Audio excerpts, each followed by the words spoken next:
No habían pasado ni 2 años desde su iluminación y Borges ya estaba convertido en lobo. Su propósito estaba cumplido. En un conjunto de cuentos había logrado inscribir un prólogo y un peculiar tratado filosófico. Y tal como lo previó, los lectores ni se habían enterado. Todavía no tenía publicados todos los cuentos, faltaba la Biblioteca de Babel y el Jardín de Senderos que se bifurcan, pero ya comprobaba que nadie había sido capaz de descubrir la cara oculta de ninguno de ellos, y mucho menos la vinculación mutua. Podía dormir tranquilo, el secreto con mayúscula y su propio secreto seguían resguardados. Pero como tenía algo de Taur, quiso arriesgar un poco más. Decidió reunir sus cuentos post-iluminación en un pequeño librito que iba a titular El jardín de senderos que se bifurcan, igual que el cuento. Y tenía pensado presentarlo en el concurso nacional de literatura. Así que se puso a trabajar en el cuento que subterráneamente cumpliría la función de epílogo y cuyo título es Examen de la obra de Herbert Wayne. Epílogo que escribió con absoluta sinceridad. Total, nadie iba a leer su escritura subterránea, aunque por abajo le chantó en la cara a todo el mundo que no lo estaban leyendo y que lo estaban inventando. En 1984 Borges todavía trataba de avisar, ya muy resignado. Escúchalo. Pone toda la memoria de un paisanito uruguayo. Eso es cierto. Pone toda la vida en el trayecto de una bala. Es cierto. Pone todo el universo. Bueno, quizás tenga razón usted. Pone todo el universo en un agujero en el espacio. Y bueno, todas las cosas en una moneda. Bueno, entonces le agradezco esta revelación. Bueno, usted, la pregunta es... me ha revelado, bueno, yo no sabía, pero quizás tenga razón. Usted ve, los críticos lo inventan a uno. Uno es un pretexto a los críticos. Y usted es el crítico en este momento. Esta opinión empieza a forjarse en este epílogo. Hablando de Herbert Wayne, dice que sus cuentos tenían éxito porque se les daba una interpretación que era favorable, pero era falaz, equivocada. Y confiesa, a través de su personaje, obviamente, que con 40 años ya cumplidos, no pensaba rectificar nada. Se había aclimatado en el fracaso de la obra filosófica, que por otra parte era el éxito de la literaria. ¿Para qué rectificar nada? Aunque a los lectores les da duro, ¿no? Dice que ya no hay buenos lectores, que son una clase extinta y que son escritores en potencia o en acto. Inventan sobre sus cuentos en lugar de escribir los suyos propios. Se contentan, dice, con el simulacro de escritura, que significa deformar los cuentos de Borges, ¿no? Los llama imperfectos lectores y dice que son una legión de vanidosos. Y reflexiona que el motivo es que ninguno es capaz de la felicidad de la invención. No tienen imaginación. Lee bien este cuento. Dicho esto, quiero que notes que estás en presencia del nacimiento de eso, otro gran tema de la literatura borgiana, que más tarde va a desarrollar y que le va a inspirar tan bellas páginas, ¿no? El tema del otro Borges. Borges y yo, dice. No porque tuviera un problema de identidad o dudas de quién era. No tenía dudas. Estaba seguro. Él no era el que ellos decían. Él no escribía lo que ellos leían.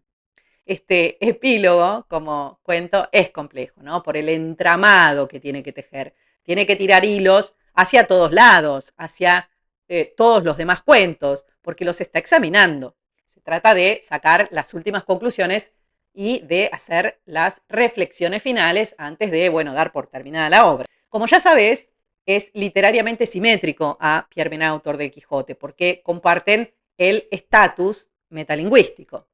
Y eso Borges lo señala con similitudes, ¿no? El tono humorístico de ambos cuentos, el hecho de que ambos sean notas necrológicas sobre escritores imaginarios, el hecho de que Pierre Menard y Herbert Wayne parezcan medio chiflados cuando en realidad solo son originales. Los dos fueron amigos de Borges y él quiere reivindicar sus obras por afecto y sus obras necesitan ser reivindicadas, ¿no? Ya que son raras. Tienen sobre todo problemas con el tiempo y con la historia.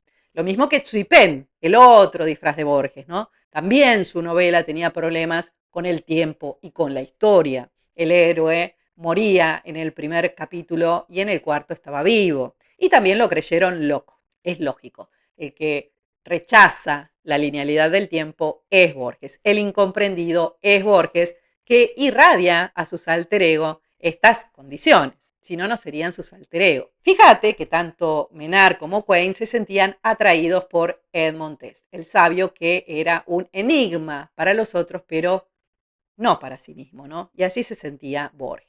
Y si querés más detalles sobre sus sentimientos, los tenés. Dice que nunca se creyó genial.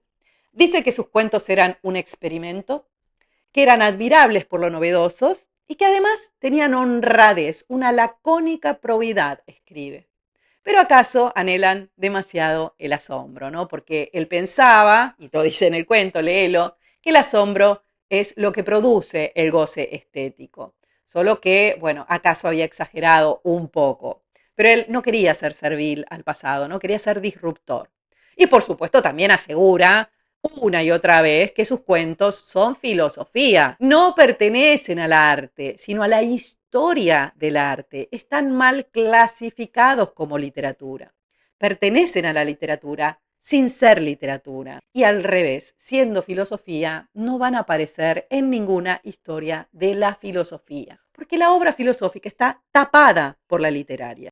¿Dónde dice esto? Cuando atribuye el fracaso del libro de Quine, El dios del laberinto, a la publicación de la novela El misterio de los gemelos siameses, que salió a la luz al mismo tiempo. ¿Quién es el dios del laberinto? Borges. ¿Cuál es el laberinto? El libro filosófico cuyo epílogo está escribiendo. ¿Por qué es un libro laberíntico? Porque te quedás encerrado en un cuento y no podés pasar al capítulo siguiente. ¿Por qué no tuvo éxito el libro filosófico? Porque es gemelo siamés de un libro de cuentos. ¿Te das cuenta cómo escribe Borges? Acertijos, acertijos. Yo te los resuelvo. Después vos busca en el cuento cómo lo formula. Los comentarios sobre el dios del laberinto les sirven también para que lo identifiques con Herbert Quine, como había hecho en el cuento prólogo, porque así como a Pierre Menard le atribuyó su letra y manuscritos,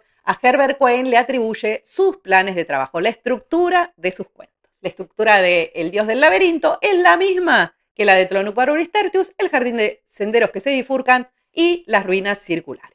En todos ellos, Borges plantea un enigma en las primeras páginas, te confunde y te distrae en el medio y al final te da la solución. Pero agrega una postdata, una línea final, el nombre de una ciudad que muestra que la solución está equivocada. Entonces tenés que releer para hallar la solución correcta. Te obliga de esa manera a reinterpretarlo todo.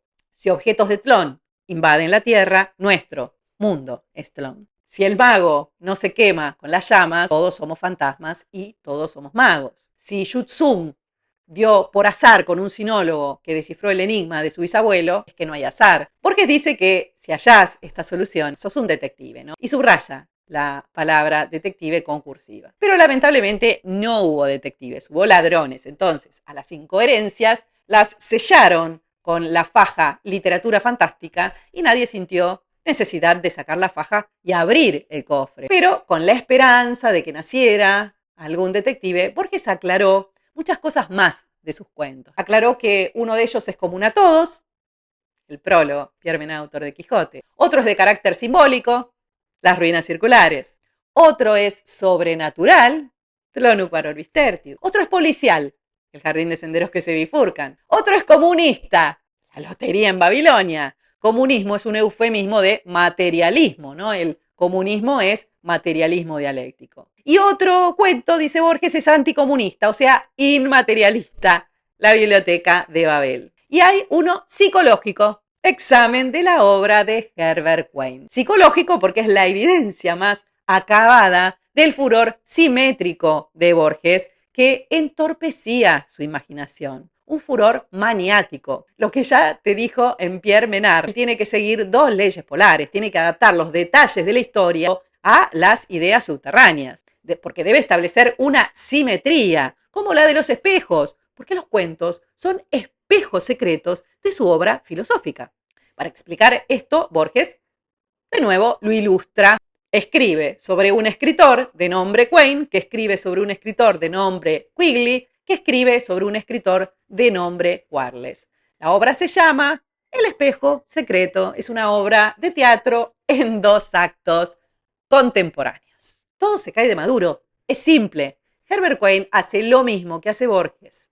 Escribe su obra como si fuera un diario personal, disfrazándose en los distintos personajes. Pero no es un acto de sublimación inconsciente. No. Lo hace con plena conciencia. Lo dijo en el prólogo, se lo propuso en el prólogo. Por eso dice Borges de la obra de Quine que no es freudiana. La gente la interpretó mal, no es freudiana. La cosa va por el lado de Julian Greene, el torturado escritor de diarios y memorias. Y esto es todo lo que te voy a decir por hoy. En el próximo video viene lo más divertido, vamos a descifrar criptogramas, y lo más serio, vamos a hablar del tiempo.